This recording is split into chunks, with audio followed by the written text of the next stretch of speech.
The 5 deadliest weapons in history.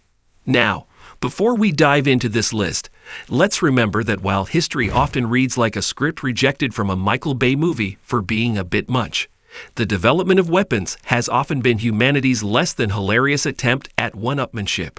It's like a global game of my stick is bigger than your stick, but with consequences far graver than bruised egos. So buckle up as we embark on a historical journey through the 5 deadliest weapons in history. The Maxim Machine Gun. Oh boy, where do we start? The 19th century was a time of great innovation, especially in the how to make things go boom in a more efficient manner department. This era was to firearms what the 90s were to boy bands, a game-changing period that would leave a lasting impact. Enter Hiram Maxim, the Backstreet Boy of gunsmithing, if you will. This guy looked at the advancements in firearms technology, better precision in gunsmithing, the nifty percussion cap, cartridge ammunition, and the cleaner, more even-tempered smokeless powder, and thought, let's mix all these up and see what happens. What happened was the Maxim gun, developed around 1884, and it was the equivalent of dropping the mic in the world of firearms. This wasn't just any gun. It was a recoil-operated, belt-fed, water-cooled machine gun that could spit out over 500 rounds per minute. Yes, you read that right. This thing could unleash a hailstorm of bullets with an effective range of more than 2,000 yards, 1,830 meters. It was like bringing a bazooka to a knife fight. Maxim wasn't just a brainy inventor. He was also his own best hype man. He traveled around, convincing armies across Europe to adopt some version of his brainchild. By the time World War I rolled around, the Maxim gun was like the iPhone of machine guns. Everyone who was anyone had to have a version. Shock cavalry.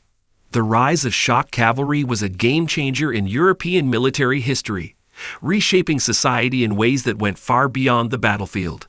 This wasn't an overnight sensation, but rather the result of centuries of technological innovations coming together like a medieval supergroup. By the 6th century, the war saddle was in play. Then came the iron stirrup by the 7th century, which, contrary to popular belief, wasn't the sole hero of this story, but definitely a key player. Around the same time, the curb bit was introduced, essential for controlling a warhorse. Iron horseshoes trotted onto the scene by the end of the 9th century, and spurs kicked in during the 11th. By the 12th century, these innovations had teamed up with bigger, stronger warhorses and advancements in personal armor, catapulting the mounted knight to rock star status on the European battlefield. This wasn't just a military revolution, it was a societal one. Feudalism and the mounted knight were like peanut butter and jelly, different, but they worked so well together. For centuries, these armored knights were the undisputed champions of the battlefield.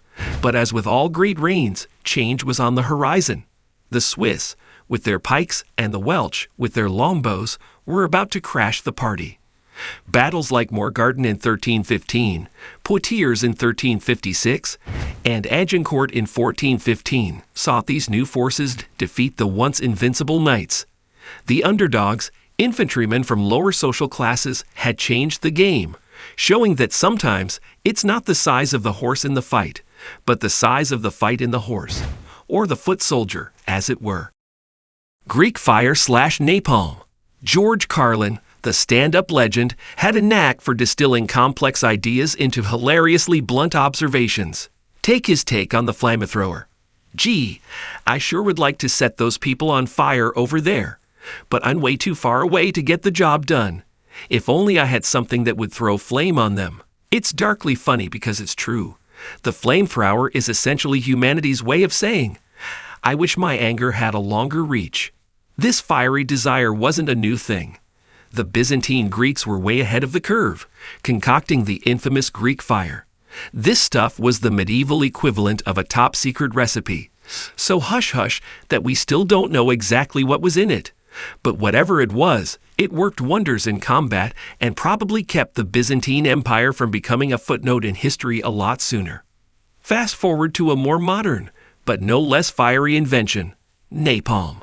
Think of it as Greek fire's great-great-grandchild with an even nastier temper. First used in World War II, napalm made a name for itself in the most horrific ways possible. It starred in the Allied bombing of Dresden from February 13 to 15, 1945, and the firebombing of Tokyo on March 9 to 10, 1945. Dresden, one of Europe's cultural jewels, was left in ruins with at least 25,000 people killed. Tokyo fared even worse, with over 100,000 civilians dead, a number that eclipsed the initial toll of the atomic bombing of Hiroshima, and half the city razed. Fire balloon. Japanese during World War II faced a unique challenge: how to wreak havoc on the American mainland when the technology of the era didn't allow for aircraft to fly across the entire Pacific Ocean.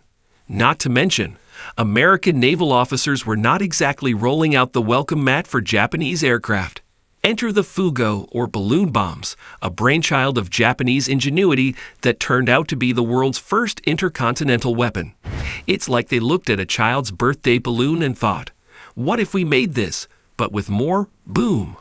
These balloon bombs were quite the sneaky devices.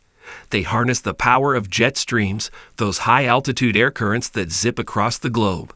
The Fugo would ride these invisible aerial highways, silently crossing the Pacific Ocean to reach North America.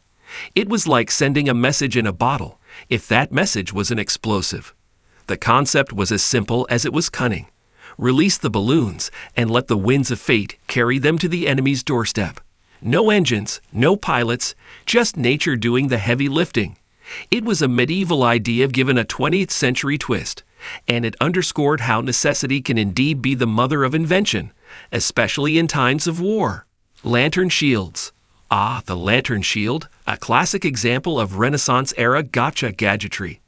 This wasn't just any old piece of defensive equipment. It was the Swiss Army knife of shields, the secret agent of medieval armory, if you will. Picture this. You're a fencer in the heat of a duel. Your opponent is sizing you up, ready to strike. But what they don't know is that you're packing more than just a sword and good footwork. Hidden within your seemingly innocuous shield is a surprise that would make even Key from James Bond proud. A lit lantern.